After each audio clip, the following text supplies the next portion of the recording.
Hey there, everybody. Pastor Rick, Broadman Baptist Church, and this is the Broadman Word for June 25th, 2025.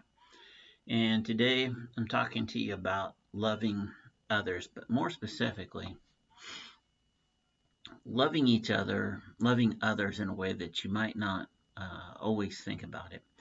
And that is with praying for others. And we have a fantastic example of how we can example God's love. We can love others by praying for them.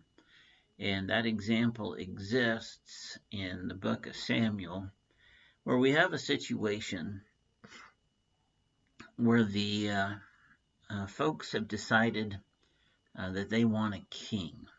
And they have gone through many processes and ups and downs as a people. And they just simply weren't able to remain faithful to God. They decided that instead of being God's people and having Him as their king, that they wanted a king of their own. And that king was Saul. And on the day that Saul was, I guess for a lack of a better term, anointed at a place called Gilgal, despite Samuel's warnings through his writings and his interactions with the people, despite his exhortations to follow God, they ignore all that. And so Samuel says that I'm going to show you who God is, and I'm going to show you God's displeasure with this situation. And he asked God to bring down rain and thunder. And so that day, God does that very thing. Now you can imagine if somebody comes up to you on a nice clear day and you're all jubilant about this new chapter in society. You've got this new king, and Saul is a tall, handsome, fit man, and the whole nation must be just joyful that they finally have this king that they've wanted. There's finally going to be leadership. And somebody walks up to you and says, hey, this is not in God's will, and I'm going to show you so much so that I'm going to ask God to make it rain and thunder. And then it does. Okay. And this is not to make this an even more spectacular event.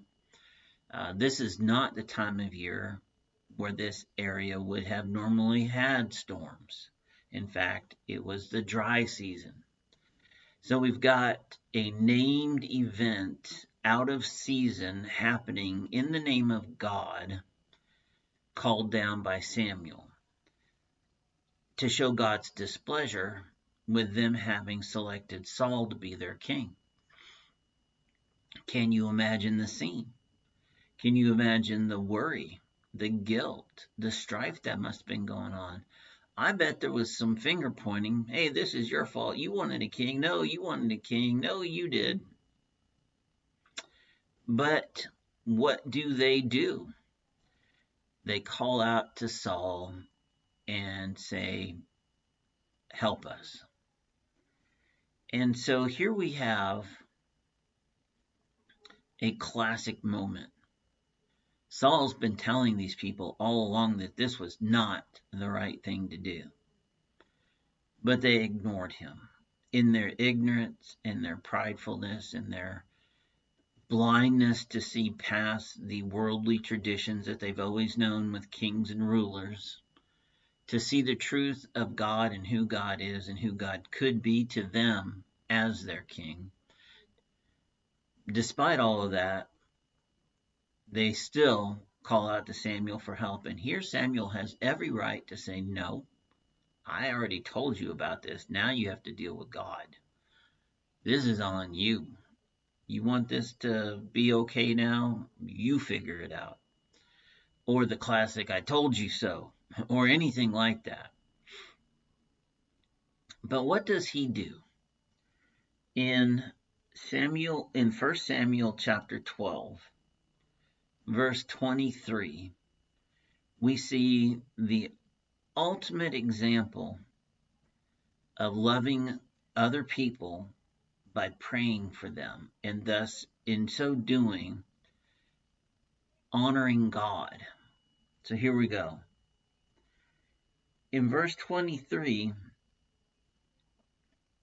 1 Samuel 12:23, he says, "Far be it from me that I should sin against the Lord by failing to pray for you." Now, wait a minute. He's been trying to help these people, and they've rejected his help. They've rejected the kingship of God. They've rejected everything. But Samuel still considers it a sin for him to not pray for these people. And so he does. He prays for them. And so we need to look around today at all the things that we find distasteful, all the people rejecting God's word, perhaps your words about God, doing everything that they want to do and what they can see, what they think is good, and according to the worldly, secular traditions that they know. All of that. And what is our job now? Do we just sit back and say, okay, you people deal with God? This ain't going to work out for you. And so we just kind of wash our hands of it and step back? Or do we, like Samuel demonstrates, love others by praying for them? And I think you know the answer. We need to show love to this world by praying for all of these people. Just turn on social media, turn on the news, whatever you see, I'm sure it's going to need prayer. And pray for them. Doesn't matter if you know them or not, if you ever have or ever will meet them. We need to pray for others. We need to pray for the world. We need to be people of prayer. And in so doing, not sinning against God, but fulfilling God's will for each of us through our loving prayers for others, lifting them up for peace, for coming to know the truth, whatever it is to bring them into the family of God and to know God's will. And that is the example that we're left with from Samuel, loving others by praying for them. Hey, listen, I love you. I hope you have a marvelous day in the Lord. I'll talk to you next time.